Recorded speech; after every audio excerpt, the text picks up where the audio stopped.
Hi friends, welcome back to my channel agri knowledge 108।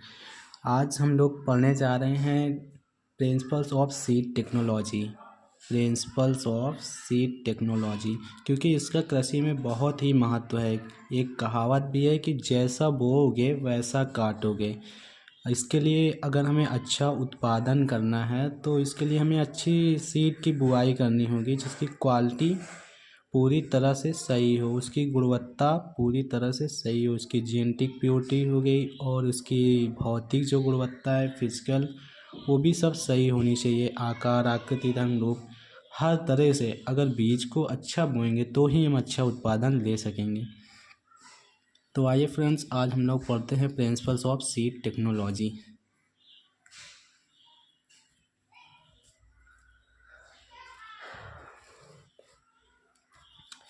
ये हमारे subject का शीर्षक है, जिसका पहला टॉपिक हम लोग पढ़ते हैं। पहले जान लेते हैं कि सीड होता क्या है, बीज क्या होते हैं। सीड,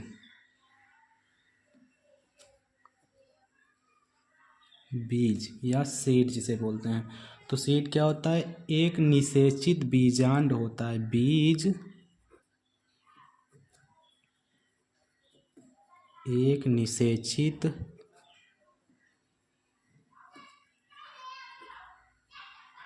बीजांड है और भ्रूण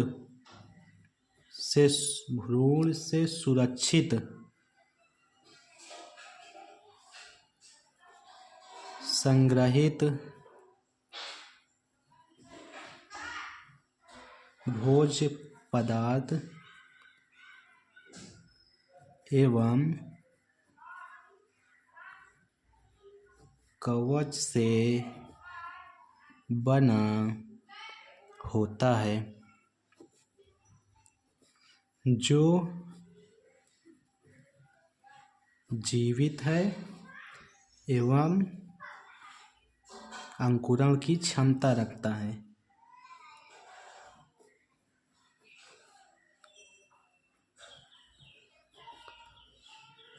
अंकुरण की क्षमता रखता है।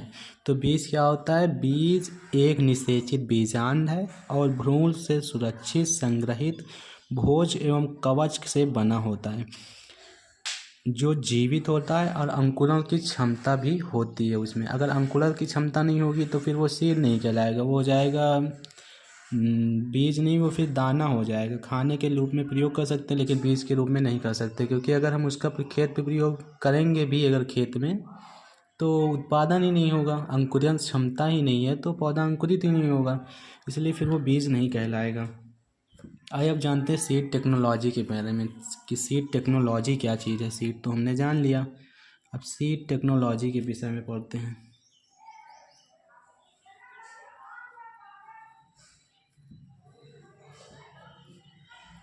सीड टेक्नोलॉजी तो बीज प्रौद्योगिकी से हिंदी में बोलते हैं। बीज प्रौद्योगिकी वह तकनीक है जिसमें बीज उत्पादन, बीज प्रसंस्करण, बीज भंडारण, बीज परीक्षण एवं प्रमाणीकरण, बीज विपणन आदि प्रक्रियाएं आती हैं।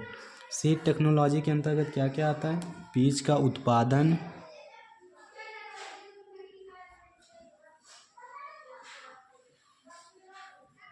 बीज उत्पादन,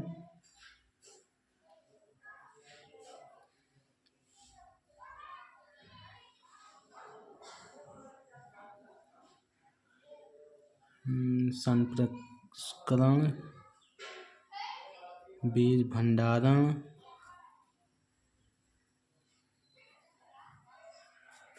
बीज परीक्षण,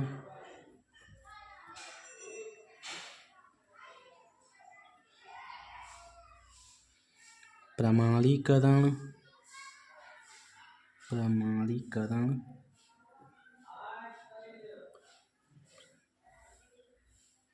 बीज विपणन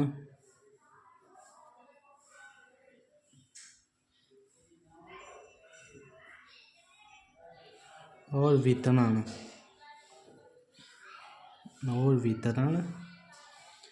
वितरण हो गया। इसके अलावा भी अनुसंधान हो गया, अनुसंधान आदि प्रक्रियाएं आती हैं। आदि प्रक्रियाएं आती हैं। सीड टेक्नोलॉजी क्या है? सीड बीज प्रौद्योगिकी वह तकनीक है जिसके अंदर बीज का उत्पादन, बीज प्रसंस्करण, बीज भंडारण, बीज परीक्षण एवं प्रमाणीकरण, विपणन और वितरण अनुसंधान आदि प्रक्रियाएं आती हैं। ठीक है ना। सीड टेक्नोलॉजी के अंतर्गत क्या करेंगे? सबसे पहले बीज का उत्पादन करेंगे, उसका भंडारण करेंगे, उसका परीक्षण करेंगे, प्रमाणीकरण करेंगे और बीज को विपणन या वितरित करेंगे। ये सारी प्रक्रियाएं जो होती हैं वो सीड टेक्नोलॉजी के अंतर्गत आती हैं। अब आइए पढ़ते हैं इम्पोर्टेंस ऑफ सीड टेक्नोलॉजी कि बीज प्रौद्योगिकी का क्या महत्व है।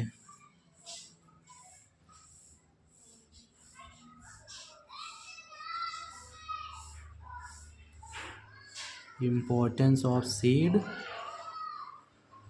टेक्नोलॉजी।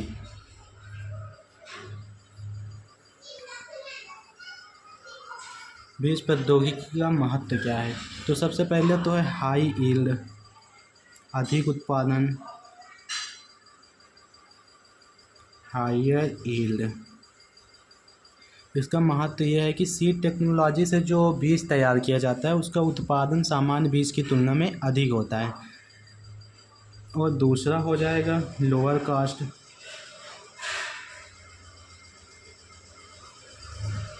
कम कीमत पे भी उपलब्ध होता है। और तीसरा हो जाएगा अधिक इनकम, मोर इनकम। जाहिर सी बात है, अगर उत्पादन अच्छा होगा, अधिक होगा, तो उससे किसान अधिक लाभ प्राप्त कर सकता है। अधिक से अधिक उस फसल को अपने खेत में उत्पादित करेगा तो उसको भी उतना ही अधिक बेचेगा भी, तो धन तो अधिक लाभ होगा ही। तीसरा है मोर इनकम। मोर इनकम तो होगा ही, अगर फसल के बीज अच्छा है तो उस पर कीट भी नहीं आएंगे, बीमारियां भी नहीं लगेंगी, खरपतवार भी नहीं उगेंगे, तो उसकी इनकम तो खेत की अधिक होगी ही। और इसके बाद चौथा जो इसका पॉइंट है वो होता है रिएबिलिटी। रिएबिलिटी इसका मतलब यह है कि जो बीज विक्रेता है उसको ये विश्वास रहता है कि जो बीज खरीद रहा है वह उत्तम प्रकार का है। उसको कोई शंका नहीं रहती कि इसमें कोई मिलावट तो नहीं है, क्योंकि उस पर टैग लगा होता है और पूरी तरह से प्रमाणित सर्टिफाइड होता है। तो इसीलिए इसको कोई संदेह नहीं होता है कि बीज सही है या नहीं है। और इसके बाद चौथा जो होता है करेक्ट इन्फॉर्मेशन। करेक्ट इन्फॉर्मेशन इसका एक महत्व ये भी है कि इसके द्वारा जो प्राप्त बीज होते हैं उन पे करेक्ट जानकारी जो होती है टैग के ऊपर लिखी होती है कि किस वैरायटी का है बीज और कितनी इसमें आनुवांशिक शुद्धता है, कितनी भौतिक शुद्धता है, सभी उस सीड के ऊपर टैग पे लिखा होता है। अब आइए इसके बाद पढ़ते हैं इम्पोर्टेंस हो गया। अब एम पढ़ते हैं, इसका लक्ष्य क्या है। Aim of seed technology.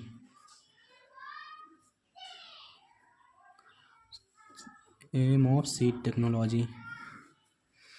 Seed technology का महत्व क्या है? तो सीड टेक्नोलॉजी का सबसे पहला जो महत्व है वो है हायर एग्रीकल्चर प्रोडक्शन। क्या है? हायर एग्रीकल्चर प्रोडक्शन, मतलब कि कृषि उत्पादों का अधिक से अधिक उत्पादन, इसका पहला एम है। इसका दूसरा एम जो है वो है good quality of seed. Good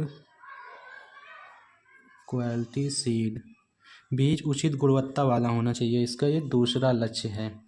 और तीसरा जो है वो है टाइमली सप्लाई।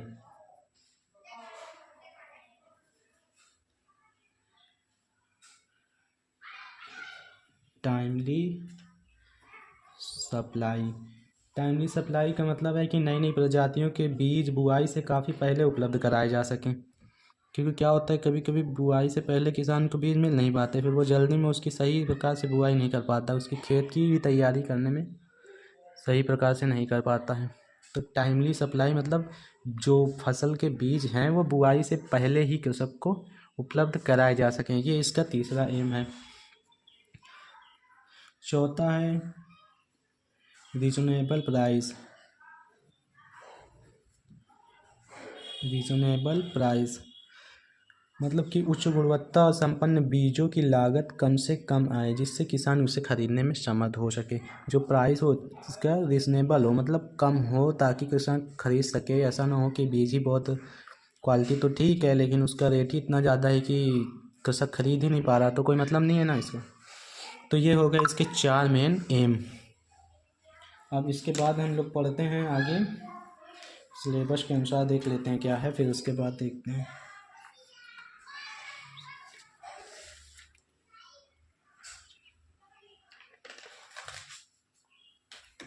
अब पढ़ते हैं सीड क्वालिटी, बीज की गुणवत्ता।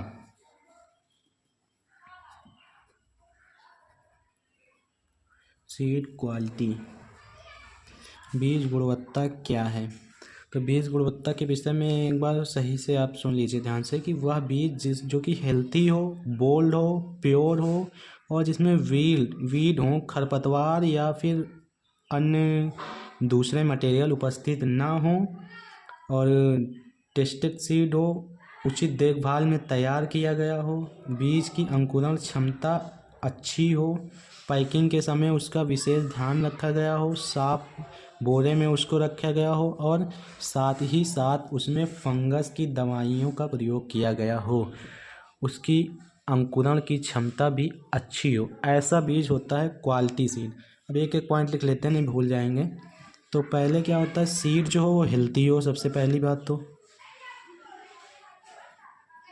स्वस्थ बीज हो, किसी प्रकार की बीमारी से ग्रसित ना हो। दूसरा प्योर हो, प्योर होने से मतलब यह है कि उसमें कोई खरपतवार या फिर अन्य दूसरे पदार्थ उस पर उपस्थित नहीं होने चाहिए। खरपतवार के बीज ना हो या तो फिर उसमें कोई मिट्टी, धूल के कण, कंकड़ ये सब भी उपस्थित ना हो। इसके बाद जो अंकुरण क्षमता होती है, जर्मिनेशन उसका अच्छा हो।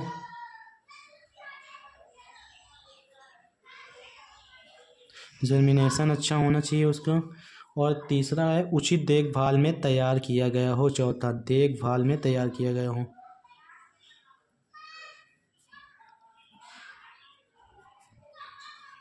उचित देखभाल में उसको तैयार किया गया होना चाहिए। और बीज में टैगिंग की गई हो जिसपे सच्चाई पूर्वक सब कुछ लिखा गया हो।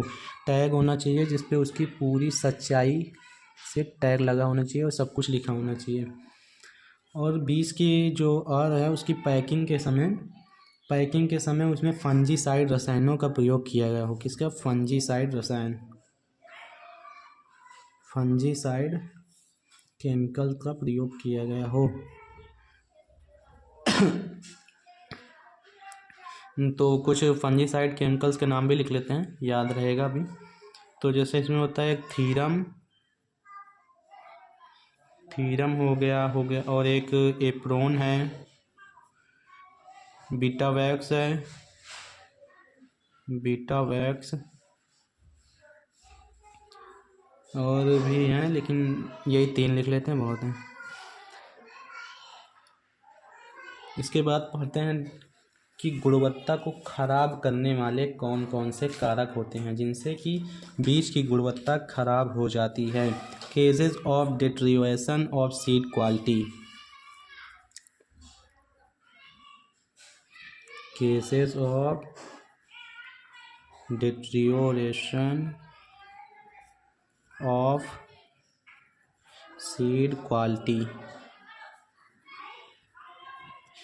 बीज की गुणवत्ता को प्रभावित करने वाले कारक। तो इसमें तो पहला कारक है कि आनुवांशिक शुद्धता।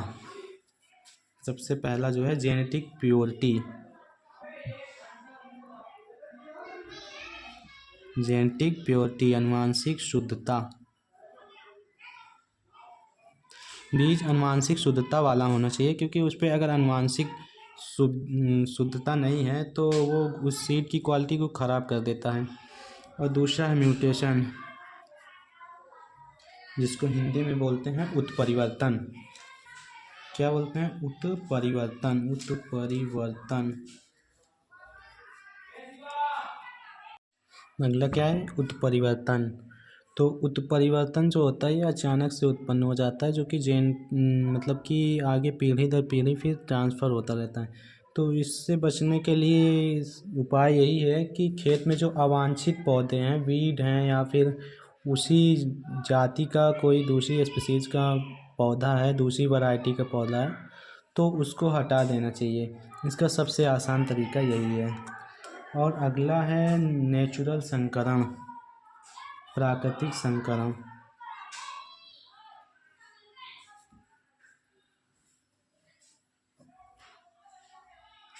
प्राकृतिक संकरण मतलब जो सीड की क्वालिटी को ख़राब करने में प्राकृतिक संकरण का भी बहुत बड़ा योगदान है, क्योंकि इससे क्या होता है, दूसरी वैरायटी के पौधों के द्वारा भी इसमें प्राकृतिक के द्वारा संकरण किया जाता है। जैसे कि कीट के द्वारा हो गया या हवा के द्वारा हो गया, किसी दूसरी वैरायटी के पौधे अगर पास में उपस्थित हैं तो आपस में उनमें संकरण हो जाता है, जिसकी उनकी क्वालिटी को डैमेज कर देता है, थोड़ा ख़राब कर देता है क्वालिटी को। इसके बाद है अल्प आनुवंशिक परिवर्तन, भी इसमें का एक अगला पॉइंट है, अल्प आनुवंशिक परिवर्तन।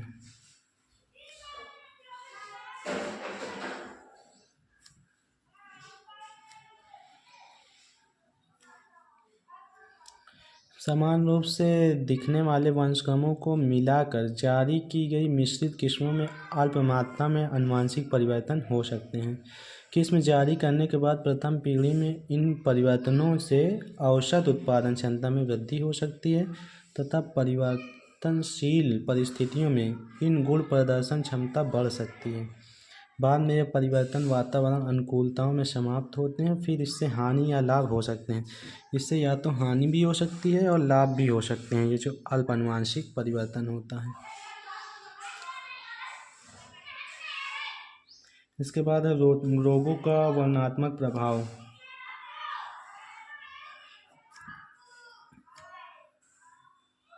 रोगों का वर्णनात्मक प्रभाव।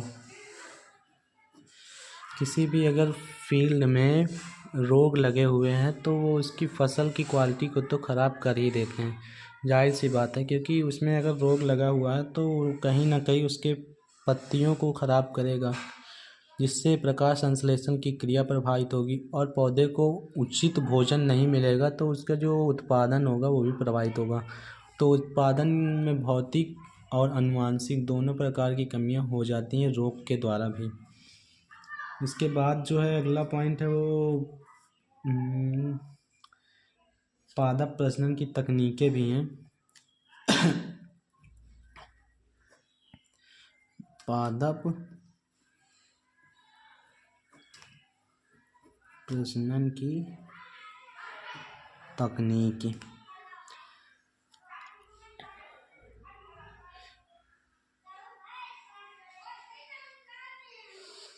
कदम ने किस्मों के ह्रास में पादप प्रजनन की तकनीकों को एक कारक के रूप में सम्मिलित किया है।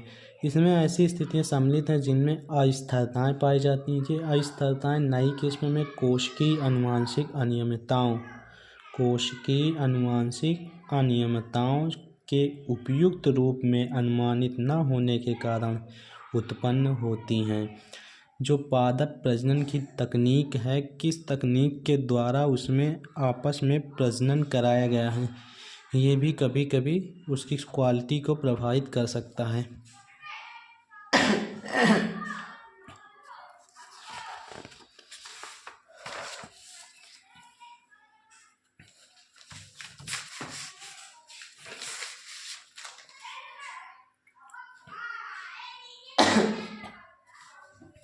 अब इसका कंट्रोल कैसे किया जाए, बीज की गुणवत्ता का कंट्रोल कैसे किया जाए। Control quality, seed quality control. Seed quality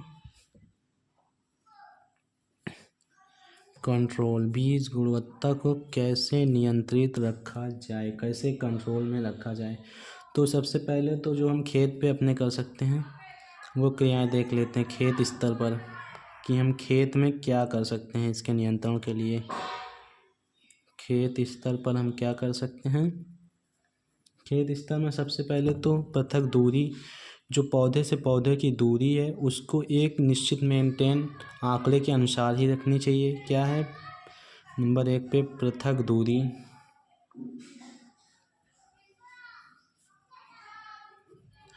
और इसके बाद होता है एक ही प्रजाति का बीज बोना चाहिए। अगर खेत में हम कोई एक प्रजाति का बीज ही बोएंगे तो उससे उसकी क्वालिटी ख़राब नहीं होगी। जैसे अभी पीछे हम लोगों ने देखा ना कि अलग अलग अगर क्रॉस कराएंगे तो दोनों प्रजातियां अगर भिन्न भिन्न है तो उसका उसकी क्वालिटी पे प्रभाव पड़ता है। तो बीज क्या होना चाहिए, एक ही क्वालिटी का होना चाहिए, एक ही वैरायटी का होना चाहिए। बीज एक प्रजाति का होना चाहिए, एक प्रजाति का होना चाहिए। तीसरा पॉइंट क्या है, तीसरा पॉइंट ये है कि मिश्रित फसल ना बोई जाए। कभी कभी क्या होता है कि गेहूं में सरसों या ऐसे मिश्रित करके बो देते हैं ना, बाजरे में तिल्ली बाजरा ऐसे करके मिश्रित करके फसल जो बोई जाती हैं, ये ना किया जाए। चने के साथ भी सरसों बो देते हैं तो इससे क्या होता है कि क्वालिटी ये भी ख़राब करती हैं। तो मिश्रित फसलें ना बोई जाएं।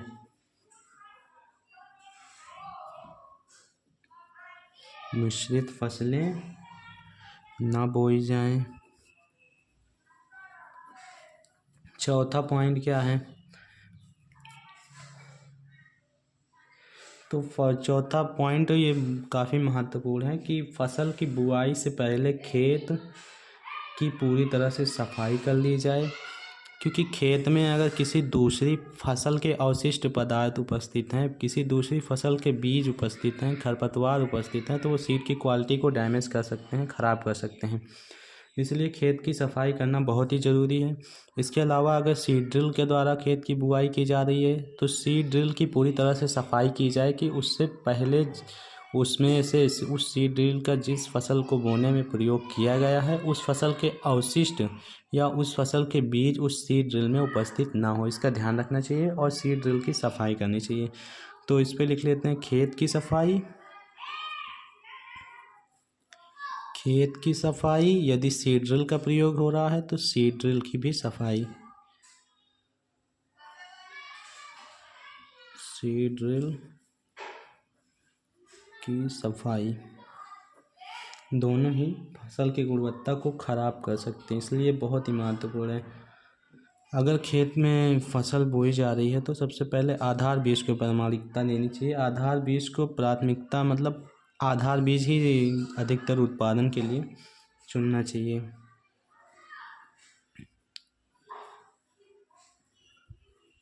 आधार बीज को प्राथमिकता दें। पांचवा जो पॉइंट है वो लिख सकते हैं गुणवत्ता जो होती है उसका निरीक्षण भी करें कि कैसे मतलब गुणवत्ता सही है नहीं सही है, उसका निरीक्षण करते रहना चाहिए। क्योंकि अगर बीच में गुणवत्ता में कुछ कमी दिखाई गई तो उसका सुधार किया जा सकता है। गुणवत्ता निरीक्षण भी किए जाएं। ये तो वो हो गए जो हम खेत के स्तर पर कर सकते हैं। दूसरा ये होता है जो बीज होती है उसकी जब खेत में मड़ाई हो गई, अब उसके भंडारण कर रहे हैं हम अपने कहीं भी करते हैं भंडारण के लिए, स्टोरेज रूम हो गया या कहीं भी कोल्ड स्टोर, कहीं भी भंडारण करते हैं तो उससे पहले जो उसका हम उपचार कर सकते हैं, किस तरह से नियंत्रित कर सकते हैं वो देखते हैं। तो ये होता है खलिहान स्तर पर।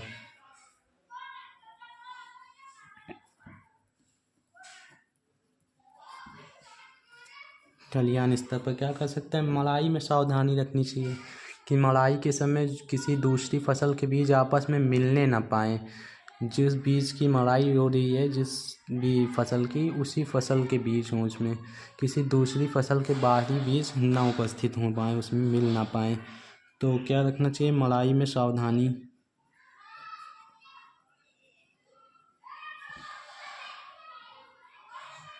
मड़ाई में सावधानी रखनी चाहिए। और दूसरा क्या है कि अगर ये मड़ाई के द्वारा जो प्राप्त बीज हो रहे हैं तो उसकी जो भरने के लिए हम बैग का प्रयोग करेंगे, बोरों का प्रयोग करेंगे, उसकी सफाई करनी चाहिए। अगर जैसे बोरे पुराने हैं तो उसमें कभी कभी क्या होता है कि किसी दूसरे फसल के दाने उपस्थित होते हैं तो उसकी सफाई कर लेनी चाहिए ताकि वो दाने उसके साथ मिलकर बीज को गुणवत्ता को ना खराब कर सकते हैं। बोरे की सफाई कर लें।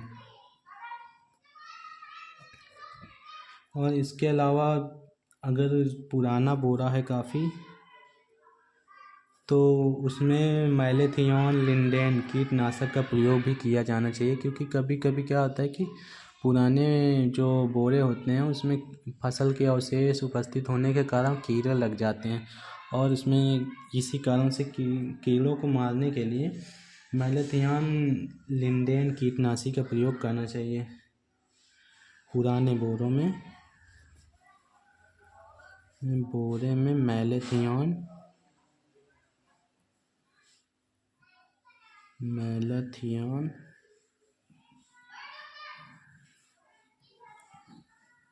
लिंडेन कीटनाशक का प्रयोग करना चाहिए।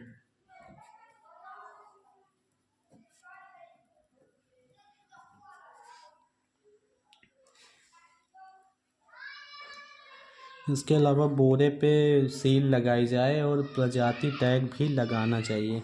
किस प्रजाति का बोरे के अंदर बीज है इसका टैग लगाना चाहिए और सील लगानी, सील का मतलब मोहर लगानी चाहिए। तो ये भी लिख लेते हैं।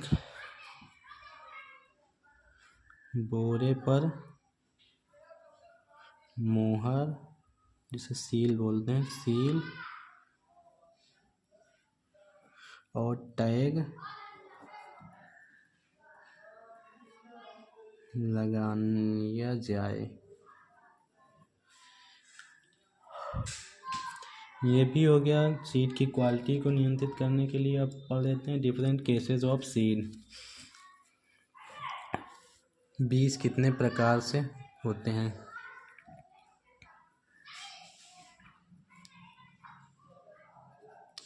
Different classes of seed. बीज जो होता है वह मुख्य रूप से पाँच या चार प्रकार के होते हैं।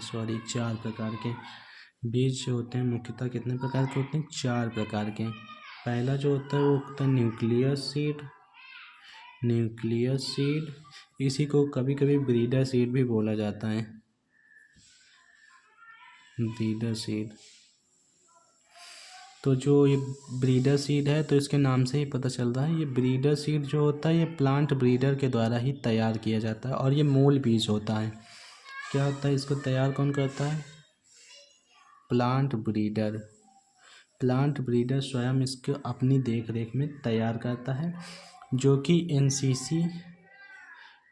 NSC national seed corporation, NSC और एसएससी स्टेट सीड कॉर्पोरेशन पे प्लांट ब्रीडर के स्वयं के निरीक्षण के द्वारा ये बीज तैयार किए जाते हैं, जिसकी जेनेटिक प्योरिटी जो होती है पूरी 100% जेनेटिक प्योरिटी होती है। जेनेटिक प्योरिटी होती है इसकी 100%। और साथ ही साथ इसकी फिजिकल प्योरिटी जो होती है, भौतिक गुणवत्ता, वो भी पूरी 100% ही होती है। दोनों 100% होते हैं। इस पे जो टैग लगा हुआ होता है वो होता है गोल्डन टैग होता है, या कभी कभी गोल्डन ब्राउन टैग होता है। ये टैग होता है। टैग काफ़ी महत्वपूर्ण है, कभी कभी परीक्षा में पूछा भी जाता है कॉम्पिटिटिव एग्ज़ाम्स में। इसके बाद दूसरा जो होता है वो होता है फाउंडेशन सीड।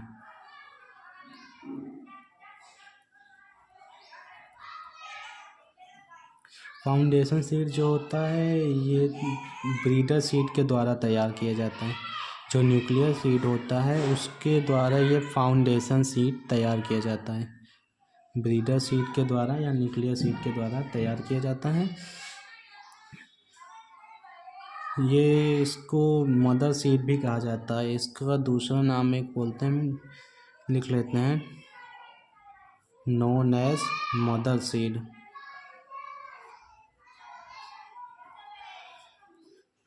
ब्रीडर सीड के उत्पादन करते हैं जब, तो उससे फाउंडेशन सीड प्राप्त होता है। जो कि एनसीसी या एससीसी में उचित देख रेख में तैयार किया जाता है। और इसका जो टैग होता है वो होता है वाइट टैग, सफ़ेद रंग का टैग होता है इस पे। इसके बाद अगला जो है वो है रजिस्टर सीट।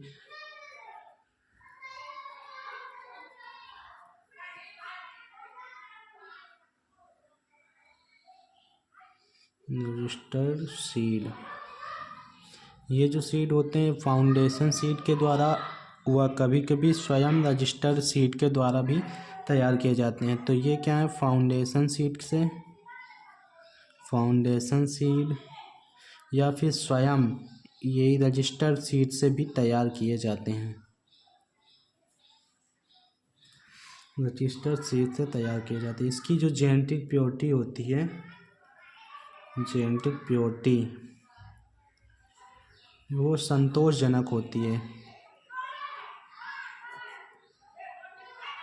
संतोषजनक से मतलब ये है कि उतनी अच्छी भी नहीं होती है, ख़राब भी नहीं होती है, संतोषजनक होती है। इसके बाद जो है वो है सर्टिफाइड सीड।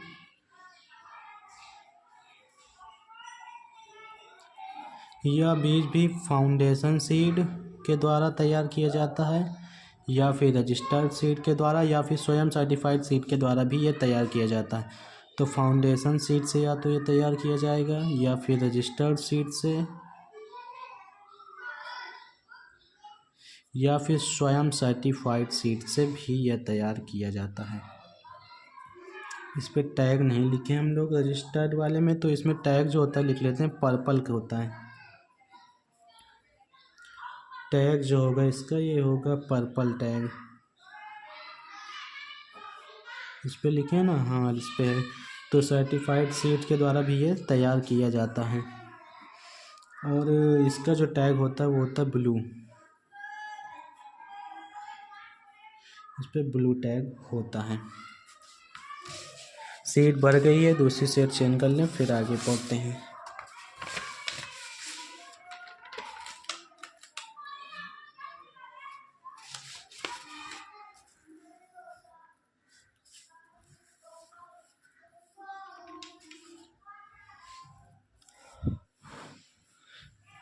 आइए पढ़ते हैं सीड सर्टिफिकेशन, बीज प्रमाणीकरण क्या होता है।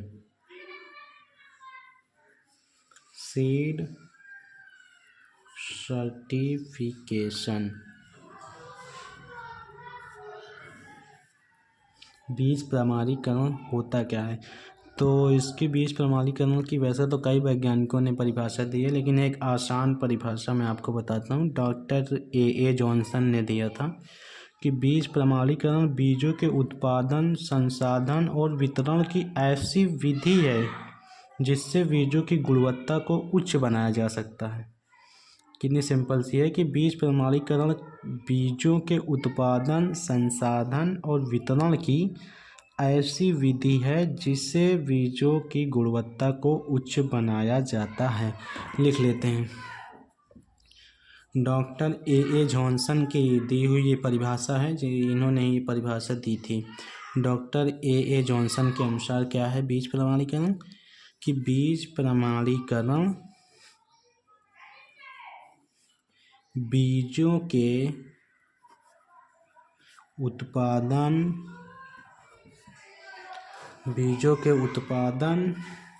संसाधन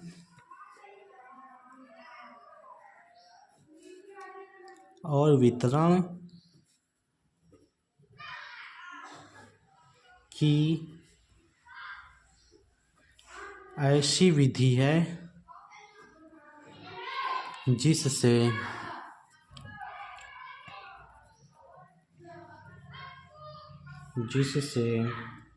बीजों की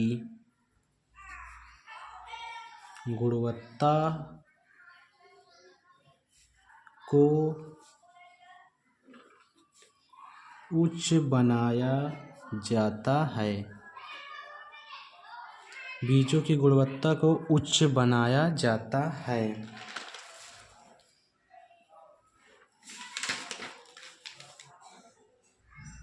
अभी ये बीज प्रमाणीकरण भी सभी बीजों का नहीं किया जाता। बीज प्रमाणीकरण केवल उन्हीं बीजों का किया जाता है जो कि बीज अधिनियम कब पारित हुआ था? 1966।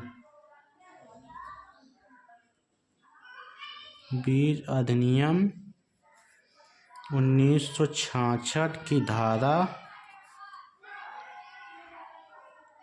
1966 की धारा 5 के अंतर्गत जो आते हैं, 5 के अंतर्गत जो अधिसूचित होते हैं उनका अधिसूचित है। तो बीज सर्टिफिकेशन किनका किया जाएगा? जो बीज अधिनियम 1966 की धारा 5 के अंतर्गत अधिसूचित है। तो बीज प्रमाणीकरण जो होता है ये 2 प्रकार से होता है। एक जनरल सीड सर्टिफिकेशन स्टैंडर्ड और दूसरा स्पेसिफिक सीड सर्टिफिकेशन स्टैंडर्ड। तो जनरल में सभी सामान्य बीजों का प्रमाणीकरण किया जाता है। स्पेसिफिक में जो सामान्य के अंतर्गत नहीं आते उनका किया जाता है। बीजों की प्रमाणिकता के लिए जो अंग होते हैं उनके बारे में पढ़ते हैं कि बीजों की प्रमाणिकता के लिए क्या क्या प्रोसेस होता है।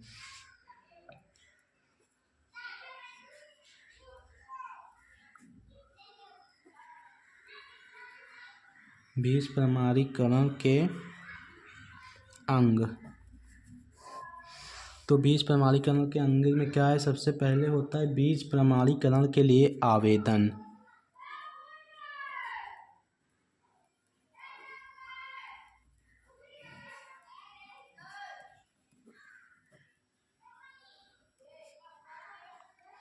बीज प्रमाणीकरण के लिए आवेदन। तो बीज प्रमाणीकरण के लिए सबसे पहले आवेदन करना पड़ता है, जिसके लिए 25% शुल्क उत्पाद पत्र पर जो शुल्क होता है वो बीज का 25% उसके प्रमाणीकरण के लिए लिया जाता है। चार्ज कितना होता है इसका शुल्क? 25%।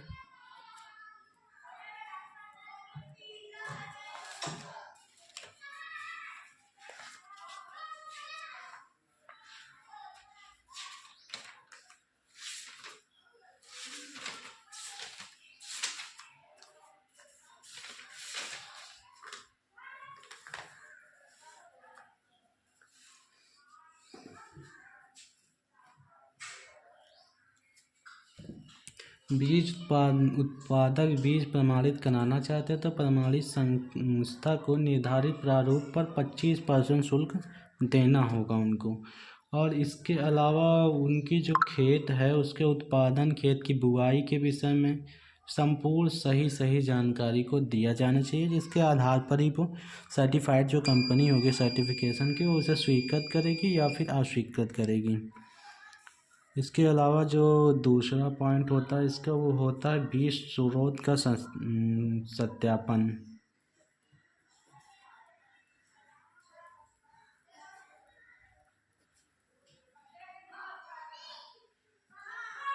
बीज स्रोत का सत्यापन। तो बीज स्रोत का सत्यापन से तात्पर्य है कि जो बीज है बीज स्रोत का सत्यापन से तात्पर्य यही है कि बीज आपने कहाँ से प्राप्त किया है। यही होता है कि बीज का स्रोत क्या है उसके संबंध में जानकारी आपको उनको प्रोवाइड करनी होती है। फिर तीसरा पॉइंट है बीज फसल का निरीक्षण।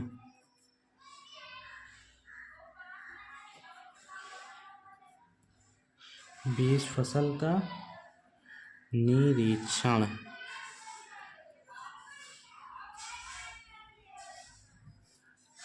बीज फसल का निरीक्षण से तात्पर्य है कि इसमें बुआई से 30 दिन तक यह प्रोसेस चलता है, जिसमें कि 30 दिन पे या फिर ऐसे आगे बढ़ते बढ़ते चलता रहता प्रोसेस। जैसे कि पहले मान लीजिए वो पहला जो प्रोसेस हो गया इसका बीज की बुआई के समय निरीक्षण किया जाएगा। फिर उसके बाद इसमें बुआई के 30 दिन बाद किया जाता है कि पुष्प जब निकलने का टाइम होता है उसका थोड़े बहुत पुष्प निकलने लगते हैं तब किया जाता है। उसके बाद फिर पुष्पन अवस्था में निरीक्षण, परिपक्व अवस्था में निरीक्षण, कटाई के समय निरीक्षण, इस प्रकार से इसका निरीक्षण किया जाता है। तो आइए सबको एक एक करके पढ़ लेते हैं।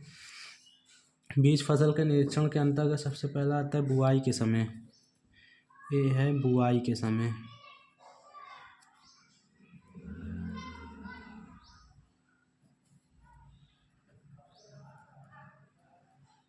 बुआई के समय निरीक्षण। तो फसल की बुआई के समय जो निरीक्षण किया जाता है उसमें कि मान लीजिए मेल फीमेल का इसमें प्रतिशत कितना है, जो पौधे हैं उसमें मेल फीमेल का रेशियो देखा जाता है, ratio of male and female, male female का रेशियो देखा जाएगा, उनकी पृथक्करण दूरी देखी जाएगी, पृथक्करण दूरी देखी जाएगी।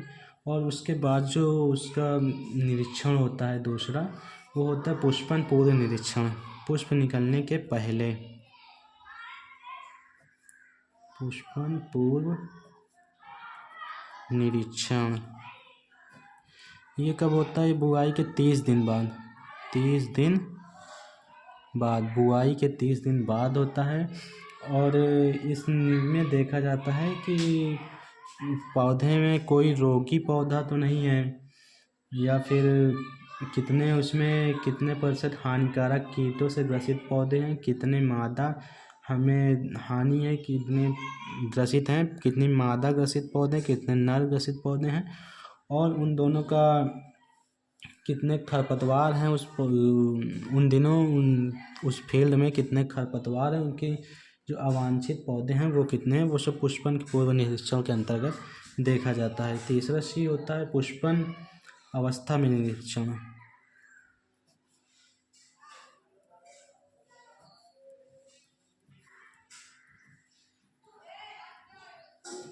पुष्पन अवस्था में निरीक्षण से तात्पर्य कि जब पुष्प निकलने लगते हैं तब इसका निरीक्षण किया जाता है। प्रारंभ में ही जब पुष्प निकलने शुरू होते हैं या फिर लगभग 5% लगभग पुष्प निकल आते हैं, लगभग 5% जब पुष्प निकल आते हैं पौधे में, तब ये निरीक्षण किया जाता है। और इसके अंतर्गत बीज के जो होते हैं रंग रूप हो गया, उसके आकार आकृति होगी, क्या क्या देखते हैं इस पर? रंग रूप आकार आकृति, इसके सबका अध्ययन किया जाता है। इसके बाद होता है परिपक्व अवस्था में निरीक्षण।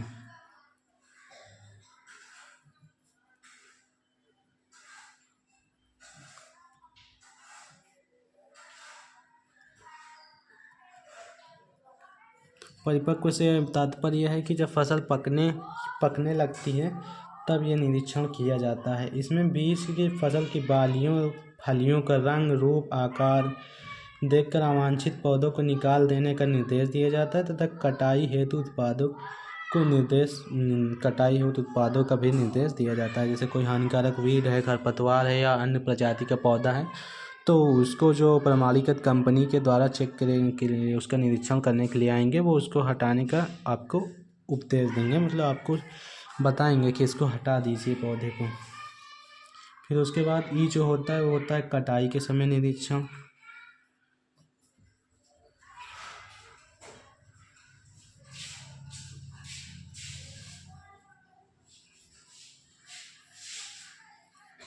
कटाई के समय निरीक्षण से तात्पर्य है कि ये उस समय की जाती है जब फसल की कटाई होती है।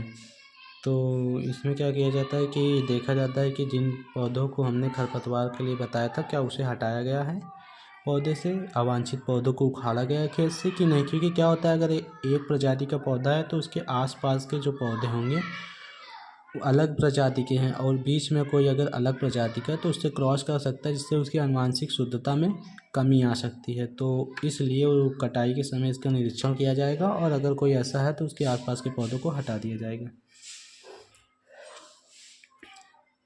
इसके बाद चौथा आता है, चौथा होता है संसाधन के दौरान बीज के ढेरों का निरीक्षण। बीज ढेर होता है, मतलब ऐसे एक एकत्र करते हैं ना एक स्थान पे, वही बीज ढेरों का निरीक्षण।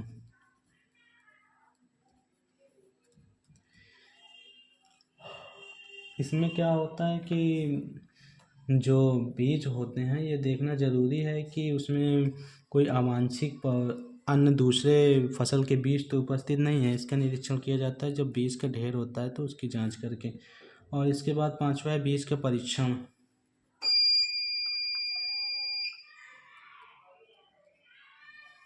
बीज परीक्षण प्रयोगशाला में किया जाता है, ऐसे आम कोई नहीं कर सकता। प्रयोगशाला में ले जाकर उसका परीक्षण किया जाता है कि ये जो बीज है वो मानक के अनुरूप है कि नहीं, जो मानक दिया गया है उसके अनुरूप है या नहीं है, इसकी जांच की जाती है।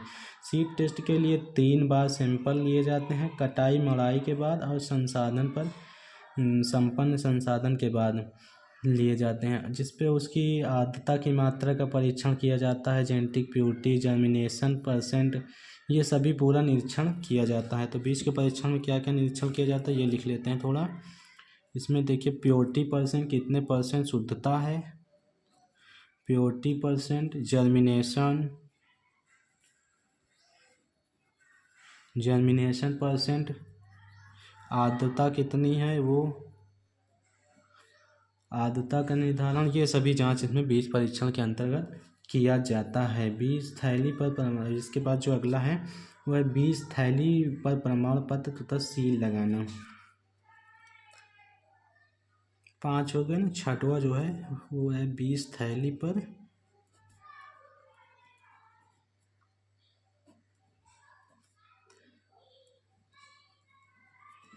प्रमाण पत्र व सील लगाना।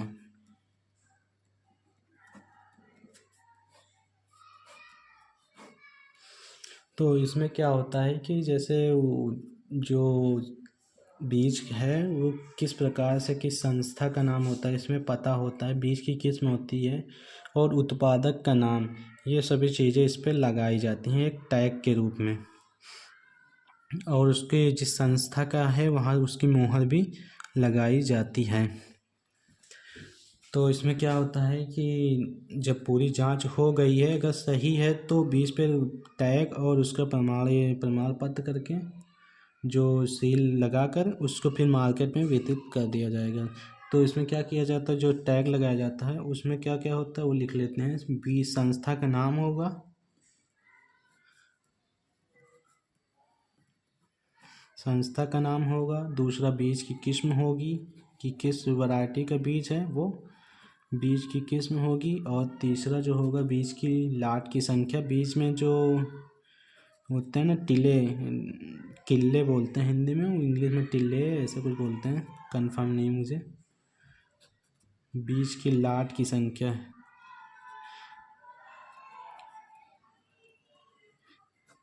हिंदी में लाट जो होता है ये होता है किल्ले शब्द में, कितने एक बीज से जो पौधा था उसमें कितने किल्ले अंकुरित हुए हैं, ये चीज़ है ये। और चौथा जो होता है उत्पादक का नाम व पता कि किसने बीज को उत्पादित किया है। तो आज के लिए इतना ही, मिलते हैं अगली क्लास में। वीडियो देखने के लिए बहुत बहुत धन्यवाद। अगर वीडियो पसंद आए तो लाइक करें, शेयर करें, चैनल को सब्सक्राइब करें ताकि आगे भी आपको वीडियो मिलती रहे। वीडियो देखने के लिए बहुत बहुत धन्यवाद।